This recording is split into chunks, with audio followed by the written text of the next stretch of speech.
Assalamualaikum warahmatullahi wabarakatuh. Kami dari kelompok 1. Nama saya Putra. Nama saya Nurul. Nama saya Meli. Nama saya Nanda. Nama saya Elsa.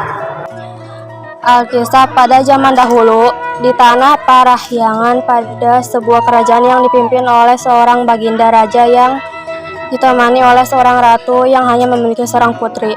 Putri tersebut bernama Dayang Sumbi yang terkenal dengan kecantikan dan juga kecerdasannya. Namun ia juga terkenal dengan sifat manjanya. Di suatu pagi pada saat Dayang Sumbi sedang menenun, ia merasa tak enak badan. Selanjutnya ia secara tidak sengaja menjatuhkan pintalan benangnya ke lantai berkali-kali. Ya ampun, pintasan itu lagi-lagi terjatuh. Dayang Sumbi kesal. Aku berjanji siapapun orangnya apabila ada seseorang yang membawakan pintalan benang yang jatuh itu kepadaku. Kalau ia seorang laki-laki, akan kujadikan ia suamiku. Apabila ia seorang perempuan, maka akan kujadikan ia saudaraku. Setelah kata-kata perjanjian tersebut diikrarkan, tiba-tiba datanglah seekor anjing sakti yang bernama Tumang. Ini milikmu Tuan Putri. Apa malah kau yang membawakan pintalan benangku? Artinya, suka tidak suka, aku harus menjalankan janjiku untuk menjadikan anjing ini suamiku.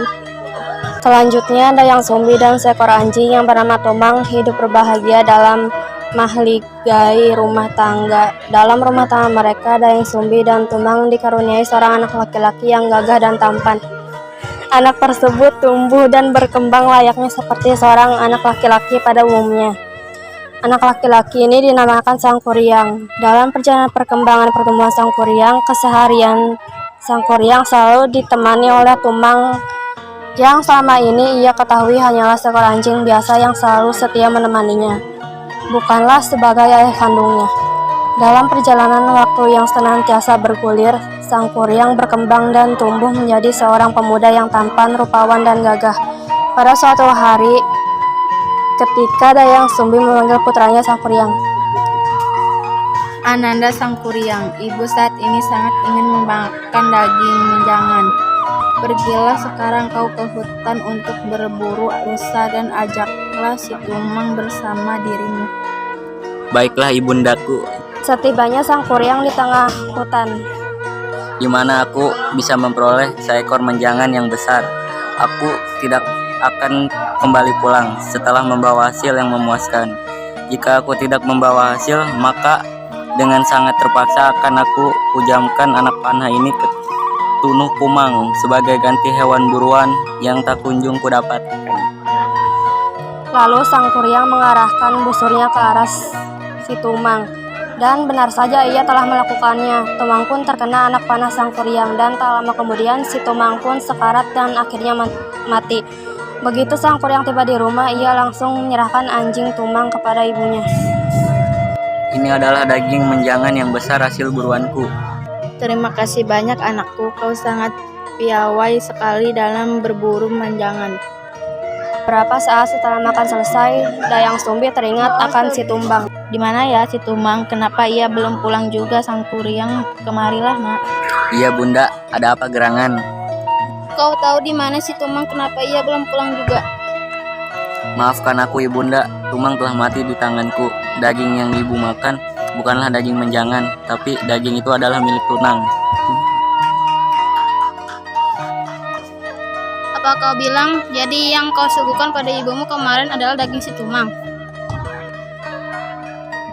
Benar sekali bunda. Dasar anak tak tahu diri, pergilah dari rumah ini. Dayang Sumbi begitu marah besar mendengar cerita tersebut. Dengan refleks disertai dengan amarah yang memuncak, Dayang Sumbi memukul kepala Sang Kuryang dengan benda peralatan dapur. Yang dipercaya Sang Kuryang terluka cukup parah di bagian kepala. Maafkan aku ibu. Baiklah, aku akan pergi dari sini. Beberapa tahun berlalu, Sang Kuryang yang telah mengembara ke seluruh negeri dengan selanjutnya memutuskan untuk kembali ke rumahnya. Sesampainya di rumah, Sang Kuryang sangat heran melihat banyak perubahan yang terjadi pada kampungnya. Kemudian ia bertemu kembali dengan ibunya, namun keduanya tidak saling mengenal. Hai nona manis, kau sangat cantik. Aku ingin sekali melamarmu. Maukah kau kupersunting untuk menjadi istriku? Baiklah, aku bersedia untuk menjadi istrimu. Suatu ketika Sang Kuryang meminta tolong untuk merapikan ikat kepalanya dan Dayang Sumbi pun mengikuti kemauannya. Dayang Sumbi kaget melihat kepalanya Sang Kuryang terdapat bekas luka yang amat jelas di kepalanya. Bekas luka di bagian kepalaku ini, dulu aku pernah dipukul oleh ibuku karena aku telah membunuh anjing kesayanganku. Tuhan, ternyata engkau adalah Sang Kuryang anakku. Bagaimana ini? Aku tak mungkin menikahi anakku sendiri. Aku harus mencari cara untuk menggagalkan pernikahan kami. Sang Kuryang, aku ingin mengatakan hal yang sesungguhnya bahwa engkau adalah putraku. Kau adalah anakku, aku yang dahulu pernah memukul kepalamu hingga berbekas seperti itu. Kau bohong, kau hanya tidak mencintaiku bukan? Makanya kau mengarang cerita yang tidak-tidak supaya pernikahan kita gagal. Apa yang aku ceritakan adalah kebenaran. Aku adalah ibumu, anak. Setelah panjang lebar Dayang Sumbi menjelaskan mengenai dirinya dan putranya serta anjing yang bernama Kumang. Namun Sang Kuryang tetap tak mau mendengarkan dan bersikeras hendak menikahi Dayang Sumbi. Dayang Sumbi berpikir keras untuk menemukan cara agar pernikahannya dengan putranya gagal. Wahai Sang Kuryang, apa kamu tetap bersekeras ingin mempersunting? Tentu tekadku sudah bulat. Baiklah, aku bersedia menjadi istrimu dengan beberapa syarat. Apa syarat yang kau ajukan? Aku ingin engkau membuat sebuah bendungan dan membuatku sebuah perahu untukku. Syarat-syarat tersebut harus bisa kau penuhi sebelum fajar tiba. Baiklah, akan ku jalankan segala persyaratan yang kau ajukan. Lalu Sang Kuryang pun pergi, kemudian ia mengarahkan segala kesaktiannya dan memanggil jin-jin untuk membuat bendungan dan perahu untuknya. Ketika pekerjaan Sang Kuryang tengah berlangsung, Dayang Sumbi menggunakan tipu musihat yang dengan menggunakan ibu-ibu untuk menumbuk padi bertanda fajar telah tiba. Sang Kuryang berhenti melakukan pekerjaannya dan jin-jin pun lari terbirit-birit karena mengira fajar telah tiba. Namun Sang Kuryang menyadari bahwa ini hanyalah tipu musihat dari Dayang Sumbi. Sang Kuryang marah dan mengetuk Dayang Sumbi, lalu ia merusak bendungan yang setengah jadi. Ia membuat bersama jin-jinnya karena amarah yang tak bersalurkan. Sang Kuryang pun menendang perahu tersebut dan jatuh dalam keadaan